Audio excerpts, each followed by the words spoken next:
गुरुदेव जी महाराज बख्शिशां कर रहे ने साडे ते।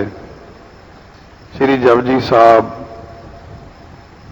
ब्रह्म ज्ञानी अथवा सतगुरु, क्योंकि आकार अखर आया जिहड़ा निरंकार दा है, निराकार परमेश्वर दा भाव, वो तां पहले अर्थ विच आपां श्रवण कर लिया। हुण क्योंकि हुक्मी दे हुक्म विच जिन्ने आकार बनते ने, ये शरीर बनते ने,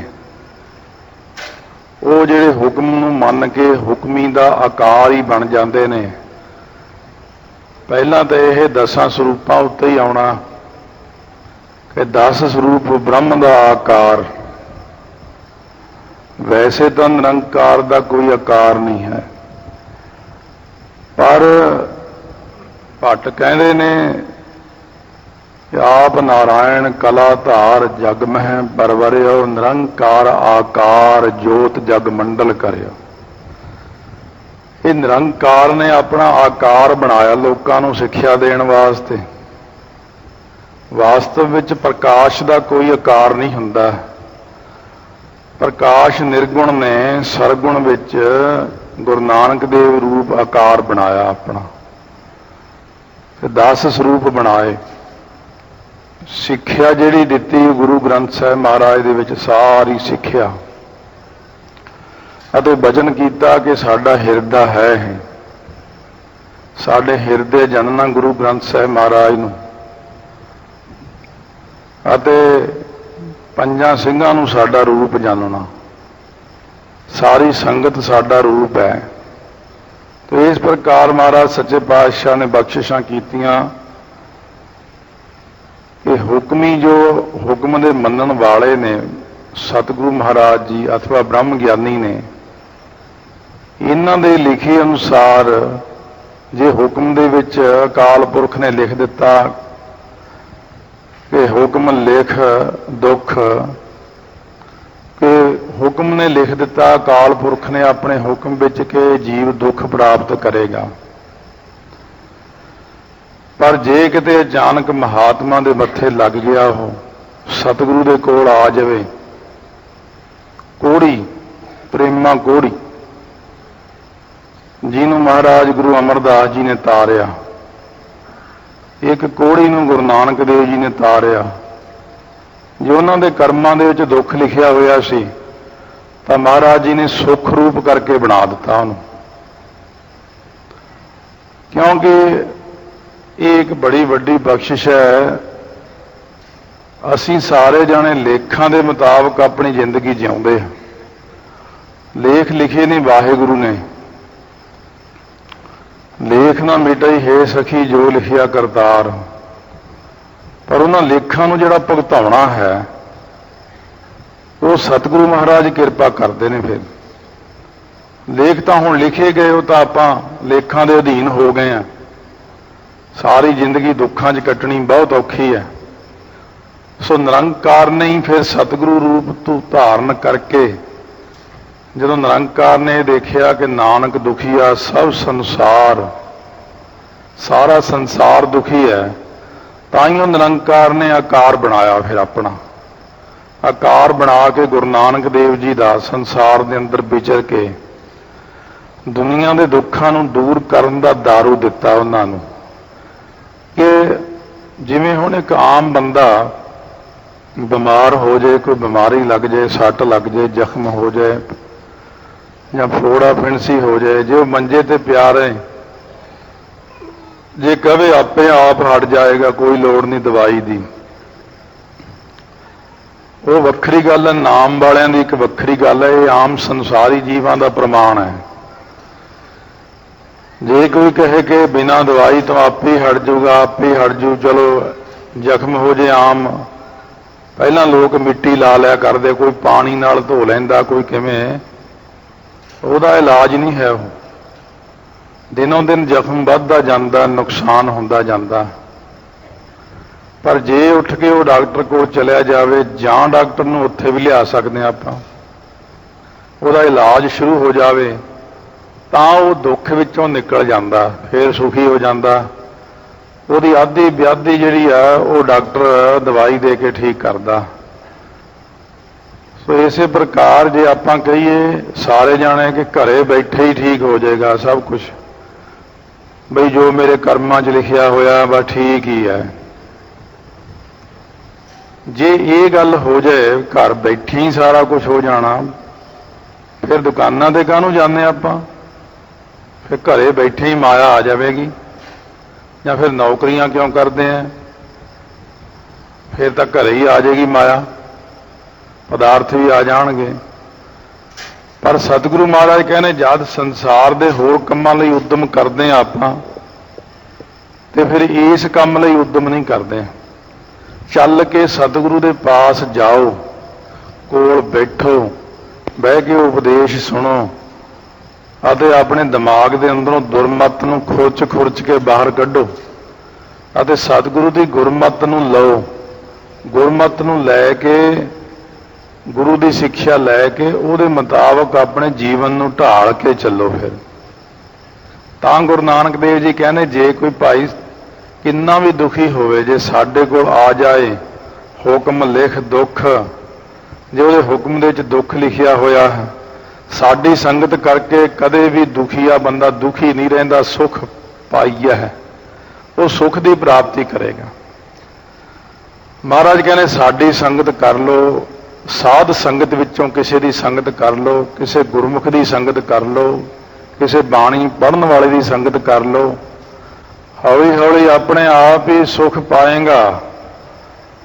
ਵਜ਼ੀਰ ਖਾਂ ਅਕਬਰ ਬਾਦਸ਼ਾਹ ਦਾ ਵਜ਼ੀਰ ਹੈ, ਬੜਾ ਵੱਡਾ ਰੋਗ ਲੱਗ ਗਿਆ ਉਹਨੂੰ, ਜਲੌਧਰ ਦੀ ਬਿਮਾਰੀ, ਜਲ ਉਦਰ ਮੈਨੇ ਪੇਟ ਵਿੱਚ ਪਾਣੀ ਪੈ ਜਾਂਦਾ, ਇਹਨੂੰ ਜਲੌਧਰ ਕਹਿੰਦੇ ਨੇ।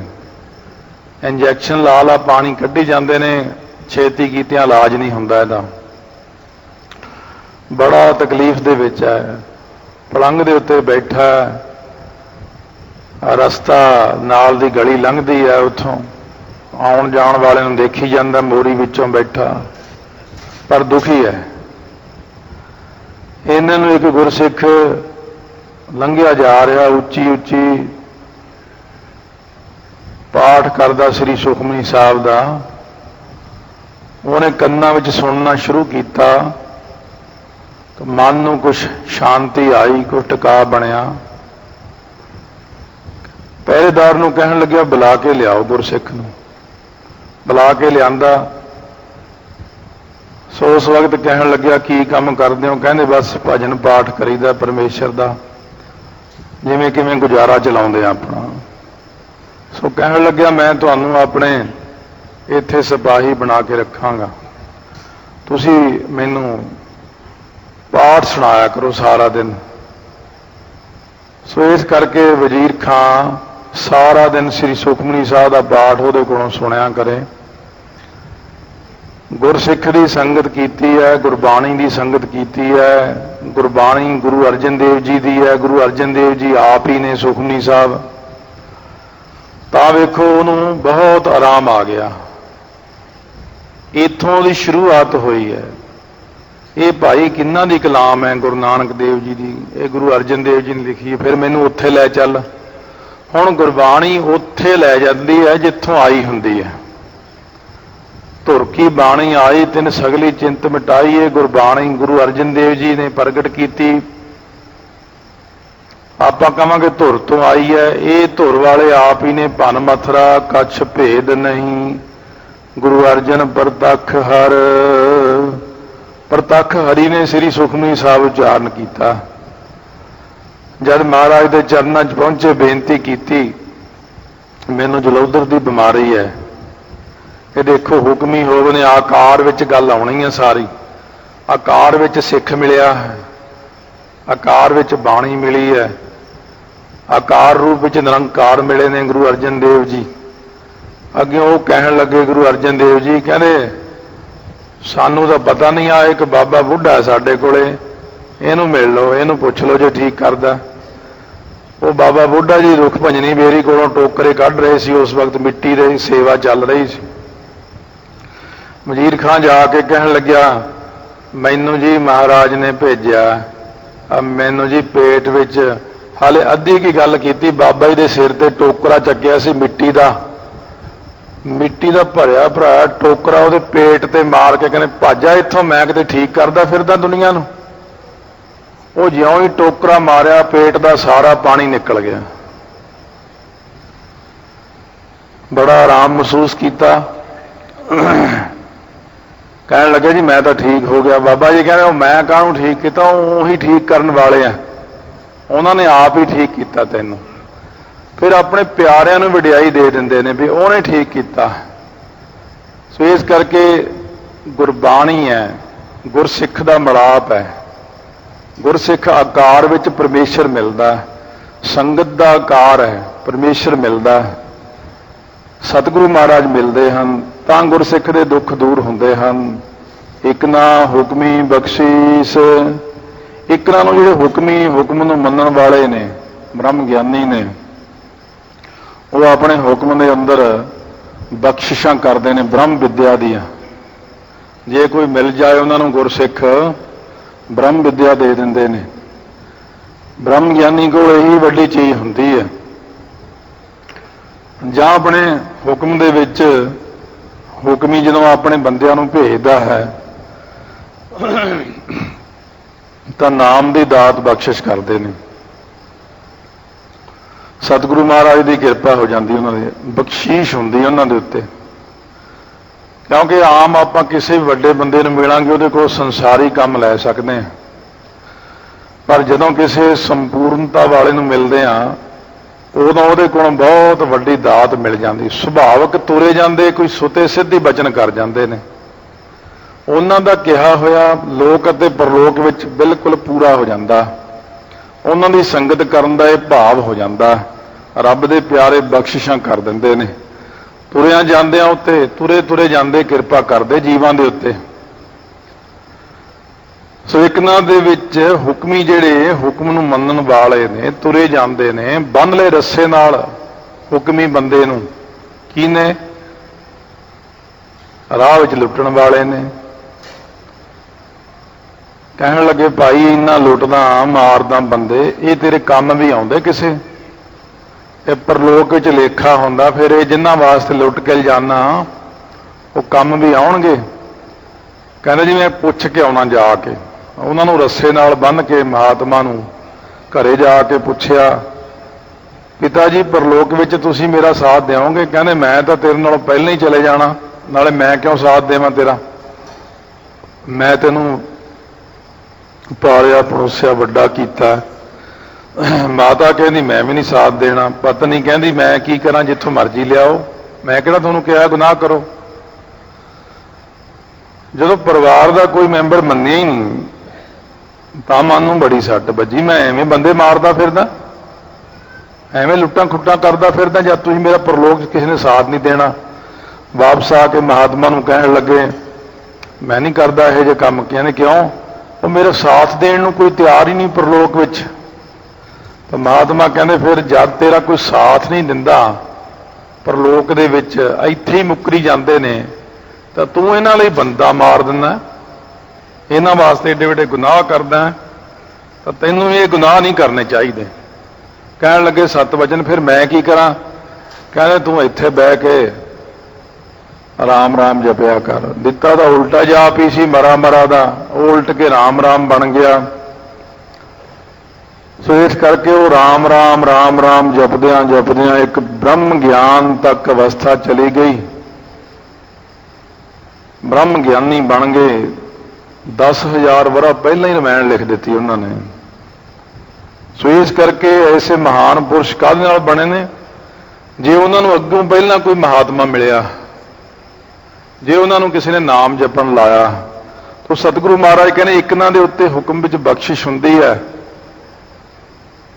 ਤੇ ਇੱਕ ਜਿਹੜੇ ਨੇ ਬ੍ਰਹਮ ਗਿਆਨੀ ਮਹਾਂਪੁਰਸ਼ਾਂ ਦੇ ਹੁਕਮ ਵਿੱਚ ਨੀਚ ਪੁਰਸ਼ ਉੱਤਮ ਬਣ ਜਾਂਦੇ ਨੇ, ਦੁਖੀ ਨੂੰ ਸੁਖੀ ਬਣਾ ਦਿੰਦੇ ਨੇ। ਜਿਵੇਂ ਭਾਈ ਪ੍ਰਾਣਾ ਜੀ ਹੋਏ ਨੇ ਪੰਜਵੇਂ ਪਾਤਸ਼ਾਹ ਵੇਲੇ, ਜਦ ਮਹਾਰਾਜ ਦੀ ਸ਼ਹੀਦੀ ਹੋਈ ਹੈ ਨਾਲ ਹੀ ਸੀਗੇ ਇਹ, ਫਿਰ ਛੇਵੇਂ ਪਾਤਸ਼ਾਹ ਵੇਲੇ ਨਾਲ ਰਹੇ ਨੇ। ਜਦ ਮਹਾਰਾਜ ਨੇ ਇਹਨਾਂ ਨੂੰ ਕਹਿਤਾ ਹੁਣ ਤੁਸੀਂ ਆਓ ਕਰੋ, ਆਪਣੇ ਪਿੰਡ ਜਾ ਕੇ ਨਾ ਪ੍ਰਚਾਰ ਕਰੋ, ਸਿੱਖੀ ਦਾ ਆਨੰਦ ਲਓ। ਭਾਈ ਪ੍ਰਾਣਾ ਜੀ ਆਪਣੇ ਪਿੰਡ ਵਿੱਚ ਸਮਾਧੀ ਲਾ ਕੇ ਬੈਠਿਆ ਕਰਦੇ, ਬਾਰ-ਬਾਰ ਉੱਥੋਂ ਇਹ ਜਿਹੜਾ ਲੱਖੂ ਨਾਮੇ ਧਾੜਵੀ ਸੀ, ਜਿਹੜਾ ਬਾਅਦ ਵਿੱਚ ਭਾਈ ਲੱਖੂ ਬਣਿਆ, ਇਹ ਇਹੋ ਜਿਹੇ ਕੰਮ ਕਰਦਾ ਹੁੰਦਾ ਪੁੱਠੇ ਜੇ। ਪਹਿਲਾਂ ਇਹਨੇ ਕੀ ਕਰਨਾ, ਆਉਂਦੇ ਜਾਂਦੇ ਲੋਕਾਂ ਨੂੰ ਰਾਹ 'ਚ ਲੁੱਟ ਲੈਣਾ ਜੰਗਲ ਦੇ ਵਿੱਚ। ਇੱਕ ਵਾਰੀ ਭਾਈ ਪੁਰਾਣਾ ਜੀ ਸਮਾਧੀ 'ਚ ਬੈਠੇ ਸੀਗੇ, ਇਹ ਆ ਕੇ ਮੱਥਾ ਟੇਕ ਕੇ ਮਾਨੀ ਮਨ ਅਰਦਾਸ ਕਰਕੇ ਕਹਿੰਦਾ, ਹੇ ਗੁਰਸਿੱਖ, ਹੇ ਸੰਤ ਮਹਾਂਪੁਰਸ਼ੋ, ਜੇ ਅੱਜ ਮੈਨੂੰ ਲੁੱਟ ਦਾ ਮਾਲ ਮਿਲ ਜੇ ਨਾ ਚੰਗਾ, ਤਾਂ ਅੱਧੀ ਭੇਟਾ ਤੁਹਾਨੂੰ ਦਿਆਂਗਾ, ਅੱਧੀ ਆਪ ਰੱਖਾਂਗਾ। ਚੁੱਪ ਚਪੀਤੇ ਸੁੱਖ ਕੇ ਚਲਿਆ ਗਿਆ। ਜੰਗਲ ਵਿੱਚ ਗਿਆ ਤਾਂ ਵਿਆਹ ਦਾ ਮੇਲ ਜਾਂਦਾ ਸੀ, ਬੰਦੇ ਬਹੁਤ ਅੱਗੇ ਲੰਘੇ ਤੇ ਮਾਈਆਂ ਰਸਤਾ ਭੁੱਲ ਗਈਆਂ ਰਸਤਾ, ਤੇ ਇਹਨੇ ਦਿਖਾ ਕੇ ਬਰਛਾ ਜਾਂ ਉਹਨਾਂ ਨੂੰ ਸਾਰਾ ਸਮਾਨ ਲੁੱਟ ਲਿਆ ਉਹਨਾਂ ਦਾ। ਇੱਥੋਂ ਤੱਕ ਵੀ ਕੱਪੜੇ ਵੀ ਲਹਾ ਲਏ ਸਾਰੇ, ਕਹਿੰਦਾ ਇਹ ਵੀ ਬਰੀ ਦੇ ਕੱਪੜੇ ਵੀ ਸਾਰੇ ਉਤਾਰ ਦਿਓ। ਲਹਾ ਕੇ ਲੁੱਟ ਕੇ ਲਿਆ ਕੇ ਅੱਧਾ ਮਾਲ ਜਦੋਂ ਮਹਾਂਪੁਰਸ਼ਾਂ ਦੇ ਅੱਗੇ ਰੱਖਿਆ, ਉਦੋਂ ਉਹਨੂੰ ਅੱਖਾਂ ਖੋਲ ਕੇ ਬੈਠੇ। ਕਹਿੰਦੇ ਇਹ ਕੀ ਹੈ? ਕਹਿੰਦੇ ਇਹ ਜੀ ਮੈਂ ਸੁੱਖਣਾ ਸੁੱਖ ਕੇ ਗਿਆ ਸੀ, ਲੁੱਟਣ ਦਾ ਸਮਾਨ ਹੈ, ਲੁੱਟ ਕੇ ਲਿਆ। ਤੁਹਾਡੀ ਸੁੱਖਣਾ ਬੜੀ ਛੇਤੀ ਪੂਰੀ ਹੋਈ ਮਹਾਂਪੁਰਸ਼ੋ। ਬੜਾ ਗੁੱਸਾ ਆਇਆ ਬਾਬਾ ਪੁਰਾਣਾ ਜੀ ਨੂੰ। ਕਹਿੰਦੇ ਓਏ, ਜੇ ਮੇਰੀ ਸੁੱਖਣਾ ਪੂਰੀ ਹੁੰਦੀ ਆ, ਮੇਰਾ ਸਰਾਪ ਵੀ ਬੜਾ ਪੂਰਾ ਹੁੰਦਾ, ਫਿਰ ਨਰਕਾਂ ਨੂੰ ਵੀ ਤੈਨੂੰ ਭੇਜ ਦਾਂਗਾ ਮੈਂ, ਦੇਖ ਲਾ। ਕਹਿੰਦੇ ਮਹਾਰਾਜ ਕੀ ਗੱਲ ਹੋ ਗਈ? ਕਹਿੰਦੇ ਤੂੰ ਇਹੋ ਜਿਹੇ ਗਲਤ ਪੁੱਠੇ ਕੰਮ ਕਰਦਾ, ਜਾ ਮੋੜ ਕੇ ਆ ਕੱਪੜੇ। ਫਿਰ ਡਰ ਗਿਆ ਬਹੁਤ ਜ਼ਿਆਦੇ, ਫਿਰ ਸਾਰੇ ਕੱਪੜੇ ਲੀੜੇ ਗਹਿਣੇ ਮੋੜ ਕੇ ਆਇਆ ਵਾਪਸ, ਨਾਲੇ ਰਾਹ ਦਿਖਾ ਕੇ ਆਇਆ। ਫਿਰ ਭਾਈ ਪੁਰਾਣੇ ਕੋਲ ਆਇਆ, ਕਹਿੰਦਾ ਮਹਾਰਾਜ ਮੇਰੇ ਤੇ ਕਿਰਪਾ ਕਰੋ, ਮੈਨੂੰ ਆਪਣਾ ਚੇਲਾ ਬਣਾ ਲਓ। ਭਾਈ ਪੁਰਾਣਾ ਜੀ ਕਹਿੰਦੇ ਮੇਰਾ ਚੇਲਾ ਤਾਂ ਤੂੰ ਕਾਹਦਾ ਬਣਨਾ, ਚੱਲ ਤੈਨੂੰ ਸ੍ਰੀ ਅੰਮ੍ਰਿਤਸਰ ਸਾਹਿਬ ਲੈ ਕੇ ਚੱਲਣਾ, ਸੋ ਗੁਰੂ ਅਰਜਨ ਦੇਵ ਮਹਾਰਾਜ ਦਾ ਗੁਰਸਿੱਖ ਬਣ। ਫਿਰ ਮਹਾਰਾਜ ਦੀ ਹਜ਼ੂਰੀ 'ਚ ਲਿਆਏ ਭਾਈ ਲੱਖੂ ਨੂੰ। ਲਿਆ ਕੇ ਫਿਰ ਮਹਾਰਾਜ ਸੱਚੇ ਪਾਤਸ਼ਾਹ ਨੇ ਬੜਾ ਉਪਦੇਸ਼ ਦਿੱਤਾ। ਸਤਿਗੁਰੂ ਨੇ ਹੀ ਹੁਕਮ ਕੀਤਾ ਸੀ, ਕਹਿੰਦੇ 21 ਪਾਠ ਜਪਜੀ ਸਾਹਿਬ ਦੇ ਭਾਈ ਲੱਖੂ ਰੋਜ਼ ਕਰਿਆ ਕਰ, ਤਾਂ ਤੇਰੇ ਪਿਛਲੇ ਗੁਨਾਹ ਵੀ ਮਿਟ ਜਾਣਗੇ ਤੇ ਆਉਣ ਵਾਲੇ ਸਮੇਂ 'ਚ ਵੀ ਕਿਰਪਾ ਹੋ ਜਾਏਗੀ। ਸੋ ਇਸ ਕਰਕੇ ਇਹ ਉਹੀ ਭਾਈ ਲੱਖੂ ਹੈ ਜਿਹਨੇ ਭਾਈ ਬੁੱਧੂ ਨੂੰ ਕਿਹਾ ਸੀ ਤੇਰਾ ਆਵਾ ਕੱਚਾ ਰਹੇਗਾ। ਇਹ ਦੇਖੋ ਮਹਾਰਾਜ ਦੀ ਕਿਰਪਾ, ਇੱਕ ਨਾ ਹੁਕਮੀ ਬਖਸ਼ੀਸ਼, ਹੁਕਮੀ ਬੰਦਿਆਂ ਦੇ ਨਾਲ ਮਿਲਣੇ ਕਰਕੇ ਇੱਕ ਨਾ ਤੇ ਕਿਰਪਾ ਹੋ ਜਾਂਦੀ ਹੈ। ਇੱਕ ਹੁਕਮੀ ਸਦਾ ਭਵਾਈ ਹੈ, ਇੱਕ ਹੁਕਮੀ ਬੰਦਿਆਂ ਦੇ ਨਾਲ ਮਿਲ ਕੇ ਬਚਨ ਨਾ ਮੰਨ ਸਕੇ। ਧੰਨ ਗੁਰੂ ਨਾਨਕ ਦੇਵ ਮਹਾਰਾਜ ਨਿਰੰਕਾਰ ਆਕਾਰ ਜੀ ਜਦੋਂ ਗਏ, ਜਾ ਕੇ ਦਰਵਾਜ਼ਾ ਖੜਕਾਇਆ, ਸਤ ਕਰਤਾਰ ਦਾ ਆਵਾਜ਼ਾ ਦਿੱਤਾ, ਦਰਵਾਜ਼ਾ ਖੋਲ੍ਹਿਆ, ਆਓ ਸੰਤ ਜੀ, ਮਹਾਤਮਾ ਜੀ ਆਓ। ਕਹਿੰਦੇ ਭਾਈ ਜਰਾ ਮਿਲਣਾ ਸੀ, ਮੂਲੇ ਖੱਤਰੀ ਨੂੰ ਮਿਲਣਾ, ਮੂਲੇ ਨੂੰ। ਕਹਿੰਦੇ ਮਹਾਰਾਜ ਉਹ ਤਾਂ ਕੰਮ ਗਿਆ ਹੋਇਆ। ਮਹਾਰਾਜ ਕਹਿੰਦੇ ਨਹੀਂ, ਅਸੀਂ ਨਾਲ ਨਹੀਂ ਲੈ ਕੇ ਜਾਂਦੇ, ਸਾਨੂੰ ਥੋੜਾ ਜਿਹਾ ਕੰਮ ਹੈ, ਅਸੀਂ ਮਿਲਣਾ। ਕਹਿੰਦੇ ਜੀ ਉਹ ਤਾਂ ਗਏ ਹੋਏ ਨੇ, ਹੈ ਨਹੀਂ ਗੇ ਘਰ। ਇਹ ਦਰਵਾਜ਼ਾ ਲਾ ਲਿਆ। ਫਿਰ ਮਹਾਰਾਜ ਕਹਿੰਦੇ ਮਰਦਾਨਿਆਂ ਦਰਵਾਜ਼ਾ ਖੜਕਾਇਆ, ਨੇ ਮਰ ਜਾਣਾ ਹੁਣ। ਦਰਵਾਜ਼ਾ ਖੜਕਾਇਆ, ਫਿਰ ਖੋਲਿਆ, ਫਿਰ ਅੱਗੇ ਝਿੜਕ ਕੇ ਬੋਲਦੀ, ਤੁਹਾਨੂੰ ਇੱਕ ਵਾਰ ਕਿਹਾ ਵੀ ਨਹੀਂ ਹੈਗੇ ਘਰ। ਨਿਰੰਕਾਰ ਆਕਾਰ ਸਾਹਮਣੇ ਖੜਾ, ਪਰ ਲੋਕਾਂ ਨੂੰ ਪਛਾਣ ਨਹੀਂ ਆਈ। ਕਹਿੰਦੇ ਚੰਗਾ ਜੇ ਨਹੀਂ ਹੈਗਾ ਤੇ ਫਿਰ ਹੈ ਹੀ ਨਹੀਂਗਾ, ਉਹ ਨਹੀਂ ਹੈਗਾ ਹੁਣ। ਫਿਰ ਕਾਲਾ ਨਾਗ ਲੜ ਗਿਆ, ਗਹੀਰੇ 'ਚ ਲੁਕਿਆ ਬੈਠਾ ਪਾਥੀਆਂ 'ਚ। ਫਿਰ ਚੁੱਕ ਕੇ ਲੈ ਗਏ ਮਹਾਰਾਜ ਕੋਲ, ਪਹੁੰਚ ਤਾਂ ਗਏ ਲੈ ਕੇ, ਪਰ ਅੰਤਮ ਸਵਾਸ ਉੱਥੇ ਜਾ ਕੇ ਨਿਕਲ ਗਏ। ਘਰ ਵਾਲੀ ਬਹੁਤ ਰੋਵੇ। ਸੋ ਉਸ ਵਕਤ ਫਿਰ ਜਾ ਕੇ ਕਹਿਣ ਲੱਗਿਆ ਮੇਰਾ ਭਲਾ, ਅਖੀਰਲੇ ਸਵਾਸਾਂ ਤੇ ਜਾ ਕੇ ਬਚਨ ਕੀਤਾ, ਗਲਤੀ ਹੋ ਗਈ, ਮਹਾਰਾਜ ਮੈਨੂੰ ਬਖਸ਼ ਲਓ। ਮਹਾਰਾਜ ਕਹਿਣ ਲੱਗੇ ਹੁਣ ਤਾਂ 10ਵੇਂ ਜਾਮੇ 'ਚ ਬਖਸ਼ਾਂਗੇ ਜਾ ਕੇ। ਇੱਕ ਹੁਕਮੀ ਸਦਾ ਭਵਾਈਆ ਹੈ, ਕਿਉਂ ਗੇੜੇ ਖਵਾ ਦਿੰਦੇ ਨੇ। ਬ੍ਰਹਮ ਗਿਆਨੀ ਵੀ ਇਸੇ ਗੇੜੇ ਖਵਾ ਦਿੰਦੇ ਨੇ। ਰਾਜਾ ਜਨਕ ਮਹਾਂਪੁਰਸ਼ ਬ੍ਰਹਮ ਗਿਆਨੀ ਹੋਏ ਨੇ, 53ਵਾਂ ਜਨਕ ਹੋਇਆ ਜਿਹੜਾ ਸੀਤਾ ਦਾ ਪਿਤਾ। ਤਾਂ ਉਸ ਵਕਤ ਇਹ ਬਹੁਤ ਅੱਛੇ ਮਹਾਂਪੁਰਸ਼ ਹੋਏ ਨੇ ਆਪਣੇ ਸਮੇਂ 'ਚ। ਜੋ ਤੁਰੇ ਜਾਣੇ ਜਾ ਰਹੇ ਸਨ, ਇੱਕ ਵਾਰ ਤਾਂ ਸਮੁੰਦਰ ਦੇ ਵਿੱਚ ਇੱਕ ਬੰਦਾ ਖੜ ਕੇ ਗਲ-ਗਲ ਪਾਣੀ 'ਚ ਤਪੱਸਿਆ ਕਰ ਰਿਹਾ। ਕਹਿੰਦੇ ਉਹ ਭਾਈ ਬਾਹਰ ਆ ਜਾ, ਤਪੱਸਿਆ ਤੇਰੀ ਪੂਰੀ ਹੋ ਗਈ। ਉਹ ਬੰਦਾ ਕਹਿਣ ਲੱਗਿਆ ਨਹੀਂ, ਮੈਂ 12 ਸਾਲ ਦੀ ਅਰਦਾਸ ਹੈ ਮੇਰੀ, ਮੈਂ ਬਾਹਰ ਨਹੀਂ ਆਉਣਾ, ਹਲੇ 11 ਹੋਏ ਨੇ। ਜਨਕ ਜੀ ਕਹਿਣ ਲੱਗੇ 1 ਸਾਲ ਦੀ ਤਪੱਸਿਆ ਦਾ ਫਲ ਮੈਂ ਤੈਨੂੰ ਦੇ ਦਿੰਦਾ। ਆਪੇ 12 ਹੋ ਗਏ। ਕਹਿੰਦਾ ਨਾ ਜੀ ਮੈਂ ਤਾਂ 12 ਹੀ ਪੂਰੇ ਕਰਨੇ ਆ। ਕਹਿੰਦੇ ਜਦੋਂ ਮੈਂ ਕਹਿਣਾ ਤੈਨੂੰ ਬਾਹਰ ਆ ਜਾ ਵੀ ਤੇਰੀ ਤਪੱਸਿਆ ਪੂਰੀ ਹੋ ਗਈ, ਫਿਰ ਉਹੀ ਗੱਲ, ਨਾ ਜੀ ਮੈਂ ਨਹੀਂ ਬਾਹਰ ਆਉਣਾ।